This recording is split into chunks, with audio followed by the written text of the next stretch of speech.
All right, so, uh, man, something pretty cool happened yesterday, and I think it was the first time that I've experienced being in public. I won't say the first time, maybe the first in Mississippi, where I'm at. Medical cannabis is, pretty new, um, and well off into its program. And I'm in the gym yesterday, and as I'm getting ready to reload my sets. I could overhear these two veterans having a discussion about their health, and they were talking about the pain that they experience and the different things that they use to go about relieving their pain. And one of them just so happened to mention that he was like, "Hey man, sometimes, man, I have to go and get a gummy, one of those CBD gummies, and it really helps, and I can't do it often, but the times that I do get it and use it, man, it makes a tremendous difference." And I had to stop them and have a little bit of conversation, because I want to know, one, where they're getting these gummies from. Two, to let them know, hey, we do have a medical program. You should strive to get your card and be a part of it. And then three, I just wanted to really pick their brains on their perspective of it, the hardships that they sort of deal with as veterans and getting access to it. And they talk to me about the limitations that they have, especially when it comes to using cannabis and having that as an available option to deal with their pain, to deal with their PTSD, and to deal with things from the things that they've accumulated while serving our country. And as I've been thinking about that yesterday, it's really prompted me to want to do more education in informing people about the plant. It's something I've always wanted to do. It's something that I've strived to do. It's something I've been building into doing. I've made content, and the crazy thing is I didn't save it on an external hard drive. My computer's getting repaired, so I haven't been able to release content and the content I've made. And so I'm pretty motivated to begin just talking about this plant. Not necessarily just about the plant, though. It is more so about our human health, and from the perspective of how that plant is delivering its effects, and really what that means for for just overall optimizing our health. So I don't know if you knew, but as you're standing there, there is a specific place in your body that when people use the cannabis plant, it has a direct place to go. It is not just used and excreted. It has a job. It has a function, and it supports a system. And that system is called the endocannabinoid system. Now, it's labeled the endocannabinoid system because at the time of discovery, the only compounds that were understood to have a direct effect on the system were the compounds found in the cannabis plant, specifically the phytocannabinoids in the plant, which you would call THC, CBD, CBG. Those are cannabinoids that are produced by the plant. However, our body makes internal cannabinoids, endocannabinoids, these molecules. In our bodies as well, we have these receptors that these molecules are binding to.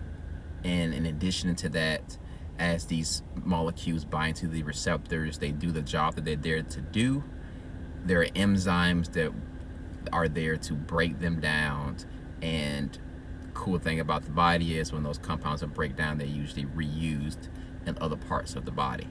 And so when people do use cannabis, this is the system that's affected directly that sort of shifts the body towards an optimum state. However, outside of the use of cannabis, this system is affected as well, and it is very much affected by our lifestyle. So whether you're choosing to use cannabis or not, your daily life, the things you choose to do, the drugs, the pharmacy you may take, the food that you intake, your stress levels, the amount of sleep that you get, the exercise that you do or don't do, all of this also has an effect on the endocannabinoid system. So when this system is mentioned, and some people might turn their ears off to it because they think it just means about cannabis, you're also turning your ears off to an important system that has a very important function over the entire body. And outside of the use of cannabis in general, this system needs to be understood, and it's important for understanding, if we're looking to get the best out of health that we look to. We understand our digestive quite a bit, the nervous system, immune systems, respiratory systems, urinary systems, and we understand their primary function and what they do for our body. We understand that if we don't eat proper foods, the digestive system could be affected. We understand if we don't get quality sleep, our nerve system can be affected, which, all these things are interrelated. But it seems like this endocannabinoid system does something that all these other systems do not do. And that is primarily responsible for maintaining homeostasis, or in simpler terms, balance. This system is responsible for maintaining a balance in the overall body. So balance what? We're talking about balance in our sleep cycle, balance when it comes to pain management, balance when it comes to appetite, balance when it comes to processing or metabolizing food, glucose, fats, when it comes to immune responses, when it comes to deal with anxiety, depression.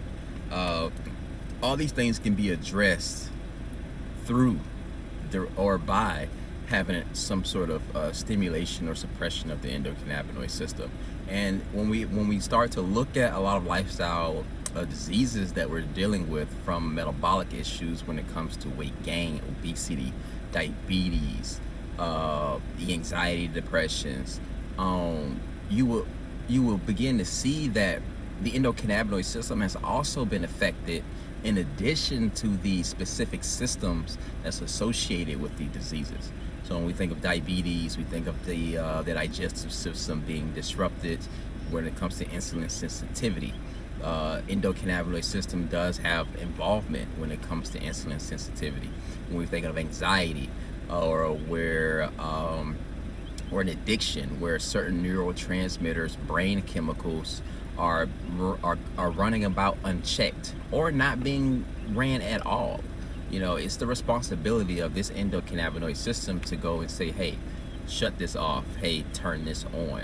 And so as I'm beginning to really dive deeply into it, as far as getting to the molecular level of what's happening with these mechanisms, and then trying to translate and see what that means as far as in the macro sense, when we are looking at our lifestyle and we're trying to look at this system and trying to say, okay, if we can look at approaching this system, how can we bring about certain relief for certain conditions, especially the ones that I just mentioned. So overall, when it comes to the functioning of this system, the primary goal is to achieve balance, homeostasis.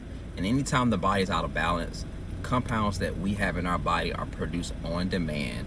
They're supposed to send signals, send messages to address the imbalance, and they're going to break down right away, and they're going to be their leftover material is going to be reused in the body. And this is outside of everything cannabis related, the plant, specifically cannabis. Now, when we start talking about the cannabis plant, the plant gets into the body and is directly influencing this system through its cannabinoids. There are other compounds in the plant as well that have an effect on the system, just as there are compounds out in our diet that we receive that has an effect on this system. And so cannabis and human health is a lot more widespread when it comes to just cannabis, and that's what I want to get into. That is what I want to begin to explore and to begin to share with others on my journey traveling through the science and understanding this system, our lifestyle. And I definitely want feedback. I want comments. I want maybe people sharing their experiences from a similar perspective.